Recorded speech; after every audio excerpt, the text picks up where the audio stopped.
Topic number 4. Peanuts. Ooh, I think I'm gonna like this one. No, I'm afraid not. Well, you just don't like it because Snoopy is such a famous dog. You have to admit, he's kind of cute. No, not Peanuts the comic strip. Peanuts the nut. See, I told you I was gonna like it. No, I'm afraid not, Pack. The topic is peanut allergies. Recent research reported in the Journal of Allergy and Clinical Immunology reports that between 1997 and 2002, the prevalence of peanut allergies doubled. Currently, about 1% of the population suffers from peanut allergies.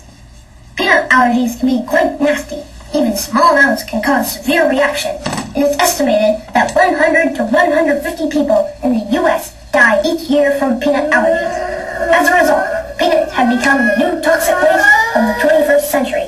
Some schools have even gone so far as to ban all peanut products from their grounds. This is terrible. I hate to see people get hurt, but I love peanuts. Peanuts are my life. I need peanuts. Now, Pack, we all have to make sacrifices for the greater good. Why, I myself gave up small birds. Like Woodstock? Good grief, Big Lambs. Well, we're not talking about the comic strip, but now that you mention it, properly prepared, that little yellow ball of fluff would be delectable. Perhaps a nice Kung Pao. I thought Kung Pao had peanuts in it. Ah, so it does. I'm beginning to see your problem. I didn't know you liked peanuts, Buford. Actually, I do. Aha! I knew your name was Buford. No, stop calling me that. This is a serious topic. Please Try to... Wilson? Sorry, Mr. Melvin. I fell asleep leaning on the controls. You guys should really try to pick more interesting topics. Well, now that I can see again, I see that's all we have time for today. I want to thank my guests, Packer Durham. Thanks, Kit. And Big Noah Hamswell. It was a pleasure to be here with you, Bufy. Now stop that! Sorry. All right then, thanks again for joining us for Perspectives. This is Kit Hauser wishing you all a good day. This has been a presentation of the Feline Broadcasting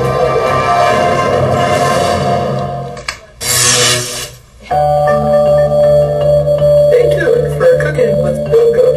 Today, Bill shows us how to prepare food a la orange.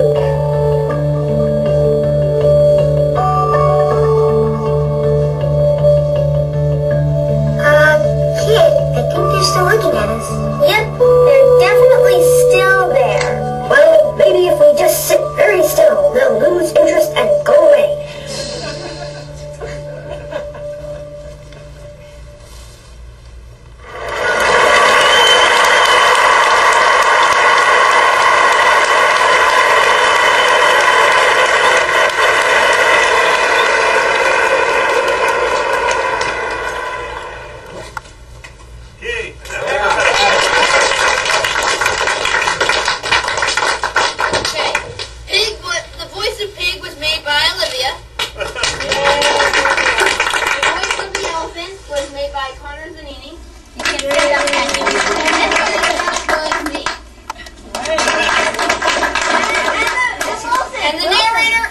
The bumbling fool was played by that guy in the back. And the little one, Stephen Hawking, was played by the Macintosh. Yeah. So we're gonna run again. That was Wilson, though. All right. Supposedly. So we're gonna run again, right? I think we have time for some quick questions, and I think give people the opportunity who've already sat through it if they want to take off. But we'll do another run through for people who came late. So if there are any questions or anything, you want to ask the kids anything, they did a great job in this. We had 9 sessions for an hour and a half each. So I'm very proud of what they did here. I think it's pretty darn cool. So this was kind of a what I would call a soup to nuts sort of thing. So we started off, with these puppets, with the kids trying to figure out, what their personalities would be like, and what motions they should have, and then they built the mechanisms to make that all happen. So actually.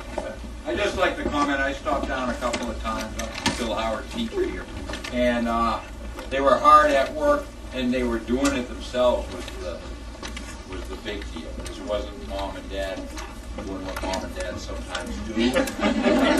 So the kids themselves playing with, you know, they don't get as much opportunity to play with tools and stuff. The electronics is good, but this physical bending of the metal and fashioning and then figuring out how they wanted to make it move. It was a little bit that I saw with it. So this is the mechanism that's actually inside the character. So there was a team for each character. The 6th graders did the pig, the 7th graders did the elephant, and the 8th graders did the cat. And so what they built were basically these mechanisms. So this is what we would call a 3-degree of freedom mechanism. So it has the mouth movement, it also has a head nod, and a head turn. So there are 3 degrees of freedom for each character, so that's 9 total. In addition, each life has a separate control track. So there are 13 control tracks in the show.